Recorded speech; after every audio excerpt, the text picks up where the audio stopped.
বন্ধুরা, টেনশন বা দুশ্চিন্তা মানুষের জীবনের সঙ্গে এপদভাবে জড়িয়ে থাকে। এটি যেন মুদ্রার এপিঠ ওপিঠ। টেনশন ছাড়া মানুষের অস্তিত্ব খুঁজে পাওয়া আজকাল অনেক কঠিন ব্যাপার। তাই টেনশন থেকে মুক্ত পেতে হলে আমাদের কয়েকটি বিষয় মানতে হবে।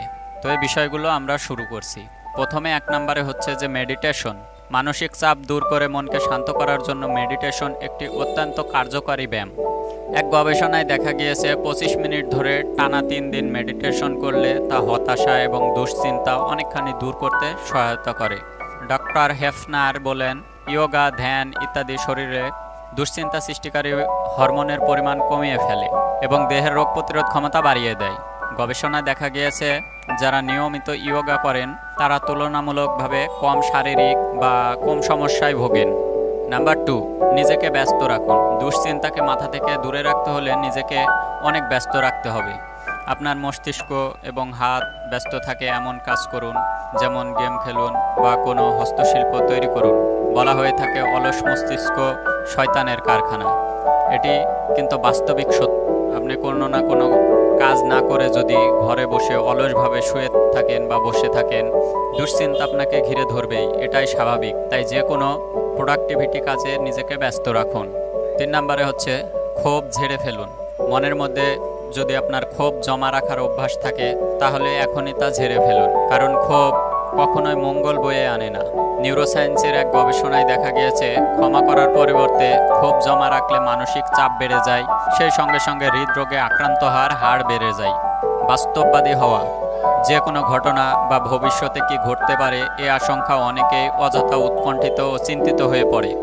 এক্ষেত্রে মনে রাখতে হবে জীবন মানেই কিছু সমস্যা থাকবে এবং এমন কিছু ঘটনা ঘটতে পারে যা জীবনের কাম্য নয়। তবে এও ঠিক সব কিছুর সমাধান রয়েছে।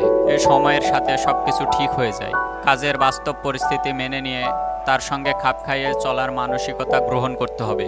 ফলে কিছুটা টেনশন কমে যাবে। তুলনামূলক কম গুরুত্বপূর্ণ ব্যাপারের প্রতি অতিরিক্ত আবেগী মনোভাব দূর করতে হবে। উদাহরণস্বরূপ, গবেষকদের মতে প্রিয় ফুটবল দলের পরাজয়ের সঙ্গে সঙ্গে হৃদরোগে আক্রান্ত হওয়ার হার অনেকেরই বেড়ে যায়। তাই তুচ্ছ কারণে উত্তেজিত হওয়া যাবে না, কারণ জীবনের মূল্য সময়ের চেয়ে অনেক বেশি।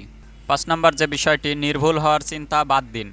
যারা সাধারণত টাইপে চরিত্রে মানে সবসময় শুদ্ধ চরিত্রের অধিকারী হতে চায় তারাই মূলত হৃদরোগে বেশি ভোগেন। অধ্যাপক হেফনারের মতে এ ধরনের অতিরিক্ত খুঁতখুঁতে মনোভাব শেষ পর্যন্ত ব্যক্তি চরিত্রে শত্রুতার মনোভাব তৈরি করে। তিনি বলেন, টাইপে চরিত্রের পেছনে প্রতিদ্বন্দ্বিতা বা শত্রু ভাবাপন্ন মনোভাব মূল চালিকা শক্তি হিসেবে কাজ করে।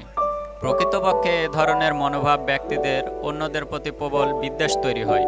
তাছাড়া গবেষণায় দেখা গেছে শত্রু ভাবাপন্ন মনোভাব উচ্চ রক্তচাপ সৃষ্টি হওয়ার মূল কারণ, যা পরে হৃদরোগ ডেকে আনে। তাই সবসময় ভালো চিন্তা করুন এবং সবার সঙ্গে ভালো ব্যবহার করুন। ক্যাফেন নেওয়া কমিয়ে দিন। ক্যাফেন খুব দ্রুত আপনার ইন্দ্রিয়কে সজাগ করে তোলে এবং মানসিক চাপ বর্ধক হরমোনের পরিমাণ বাড়িয়ে দিতে পারে। এটা তখনই ভালো যদি আপনি কোনো হিংস্র বাঘের মুখে পড়েন। তাই ঘন ঘন চা কফি খাওয়ার অভ্যাস ছাড়ুন, কেননা এতে প্রচুর পরিমাণে ক্যাফেন থাকে। এমনকি 0 ক্যালোরি বা চিনিহীন বলে বাজারজাত করা কোমল পানীয় থেকে নিজেকে বিরত রাখুন। নাম্বার 7, আপনার মনে হতে পারে আপনি শত শত সমস্যায় ভুগছেন। তাই আপনার দুশ্চিন্তার কারণগুলো একটি তালিকা তৈরি করুন। দেখবেন অল্প কয়েকটির পর আর কোনো কারণ খুঁজে পাচ্ছেন না। এর মধ্যে কিছু সমস্যা থাকবে যেগুলো কম বেশি সবারই থাকে। আপনি উপলব্ধি করেন যে আপনার আসলে দুশ্চিন্তা করার খুব বেশি কারণ নেই। এটা আপনার দুশ্চিন্তা কমাতে এবং আপনাকে মানসিকভাবে শান্তি দিবে। বন্ধুদের সঙ্গে সময় কাটান। সবসময় একাকী মানসিক স্বাস্থ্যের পাশাপাশি হৃদযন্ত্রেরও ক্ষতি করতে পারে। এমনকি কখনো হৃদরোগ ধরা না পড়লেও ক্ষতির আশঙ্কা থেকেই যায়। তাই একাকী ঘরে বসে না থেকে বন্ধুদের সঙ্গে বের হয়ে পড়ুন। নাম্বার 9, প্রাণ খুলে হাসুন। 2005 সালে পরিচালিত গবেষণায় জানা যায় সবসময় গম্ভীর থাকার বদলে প্রাণ খুলে হাসলে শতকরা 20 ভাগ বেশি ক্যালোরি পোড়ানো হয়। প্রাপ্তবয়স্ক কিছু মানুষকে নিয়মিত হাস্যকর এবং তুলনামূলক গম্ভীর চলচ্চিত্র দেখানোর পর গবেষকরা এই সিদ্ধান্তে আসেন। তাই নিয়মিত প্রাণ খুলে হাসুন। দর্শক, ভিডিওটি যদি ভালো লাগে অবশ্যই চ্যানেলটি সাবস্ক্রাইব করে দেবেন, পাশে থাকা বেল আইকনটি অল করে দেবেন। সবাইকে ধন্যবাদ।